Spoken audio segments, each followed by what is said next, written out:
Our next guest keeps an eye on government for us. Sometimes he's right, sometimes he's wrong. We'll let you know when. He's David Stokes, Show Me Institute Development Director. Good morning, David Stokes. Good morning, McGraw. Good morning, Kelly. Good morning. I read this story in the St. Louis Post-Dispatch 4 times, and I was confused every single time I read it. To own a rental property in the St. Louis County, you have to have a license now? Well, there's a proposal to require that for the unincorporated parts of St. Louis County, which is very large. Not everybody realizes that if the unincorporated part of St. Louis County was its own city, it'd be the third largest city in the state. Wow. There's over 300,000 people who live in unincorporated St. Louis County, in mostly in South County, a lot in North County, and some spread around. Right. Okay. So if you live in unincorporated St. Louis County and you have a rental property, what do they want you to do? Well, they want you to, if this proposal goes through, and there's thankfully a lot of pushback because, frankly, it's a completely unnecessary idea, that you'd be required to get a license, first of all, to operate your property. Now, as much as I think that that's unnecessary, in all fairness, they're making it rather simple to get the license. It's not it's free. There's not going to be a cost. So I don't think you should do it, but that's not the biggest problem with this proposal. The biggest problem is the way that they're going to require landlords, at the risk of losing their license, meaning you might have bought 10 homes you want to rent and then you lose a license and you can't rent any of them.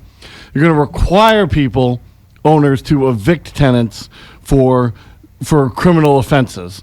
And I think that that's far too strong, especially considering that the criminal offenses on the list include misdemeanors and include things that a family member might do who happens to be living there. And all of a sudden, your solution to a teenager selling pot or underage drinking in your home, your solution to that is now homelessness for the whole family. So it's a terrible idea. They want the landowner, the homeowner who's renting, to kick the people out? They do. Yes, that's right.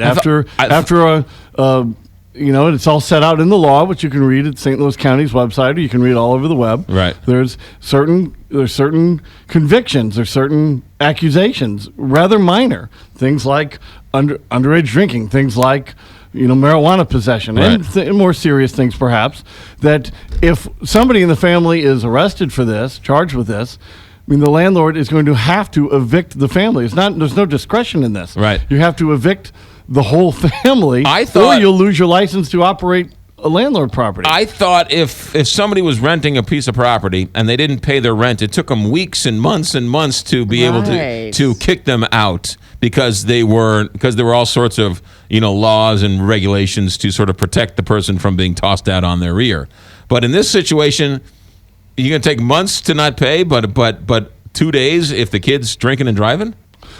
And I read a legal critique online that I can't necessarily vouch for, but some lawyer online was saying that one of the many problems with the bill is that they say you have to evict the people, but they don't give landlords a faster way to do just that. Okay. So they're still going to have to go through the same old system of eviction, which can take a while. Right. But they're saying if you don't do it fast now, we're going to pull your license, and all of a sudden you won't be able to operate landlord properties in unincorporated St. Louis County. Where is this coming from? What's the impetus for this? Well, Councilman Mike O'Mara of North County is the one promoting it, and I understand from the latest articles I read that it's still subject to being revised, and that's good. But I want to be clear: this is totally unnecessary. It is not necessary to license landlords in unincorporated St. Louis County or anywhere in the county. There are already county codes that landlords, whether they have a license or not, are subject to those codes. If you're not keeping up your property, if you're not mowing the lawn,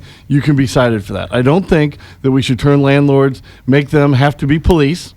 I don't like that idea that because you're renting property, therefore you also have to be prosecutor / investigator / sheriff / police. Right. That seems silly. I don't really want my landlord sniffing around my business anyway. Right. There are legitimate privacy objections to that. And also it can lead to some possibly discriminatory practices that landlords would be forced to have possibly before even renting to someone, thinking, well, I don't know, they're kind of a shady person. I don't know. Absolutely. And you're putting landlords in a terrible position there, where they're saying, well, I don't want to rent to that single mom with a couple teenage boys. If those teenage boys do something illegal, the mother who's the renter, may have nothing to do with it. If one of the teenage boys commits a crime, I either have to evict everybody, which is a terrible process, or I'm going to lose my license to do business. You're putting landlords in a terrible situation, and the example you just brought up, Kelly, is one of the bad things about it. It's also interesting because isn't there some type of occupancy permit that these landlords have to get to sort of show the town that it's a working toilet and shower and electricity and locks and all that type of stuff? They're in many places throughout St. Louis County, and I believe including unincorporated St. Louis County, and I'm happy to stand corrected. Right. But I believe that in at least parts of St. Louis County, you do have the occupancy permit process. Right. Where, you're supposed to do all this ahead of time. It's just this never-ending growth of regulation. I failed my when I was selling my house in the city, I failed my occupancy permit because I didn't have the numbers of my house on my fence in my alleyway. So I had to go and put the numbers of my house on the fence in the back so I could pass my occupancy permit. And then the next door falls down. The neighbor's house falls down, but my house, you can't occupy this because your numbers aren't on the back of your fence. Let's remember, housing affordability in St. Louis, in the St. Louis region, is a strength of our area. That costs of living are low. Costs of housing are low. And as much as anything you do to make that harder is going to hurt the poorest among us the most. And I want to be clear here. There's not a charge for this new license. It's not that this in and of itself is going to substantially increase the cost of housing, but the problem it's going to put landlords in is going to say, well, maybe I don't want to operate in St. Louis County. Maybe I'm not going to fix that home up and put it out for rent. Maybe I'll just not buy it and it will continue to sit there decrepit. This is a problem. This is a solution in search of a problem. I almost missed. I want to be clear not to get that wrong. Solution in search of a problem. I don't want to be fooled again, see? There's no need to license landlords in unincorporated St. Louis County. We already have code violations that can be done to enforce. Those code rules are bad enough. We don't need to make the situation even worse.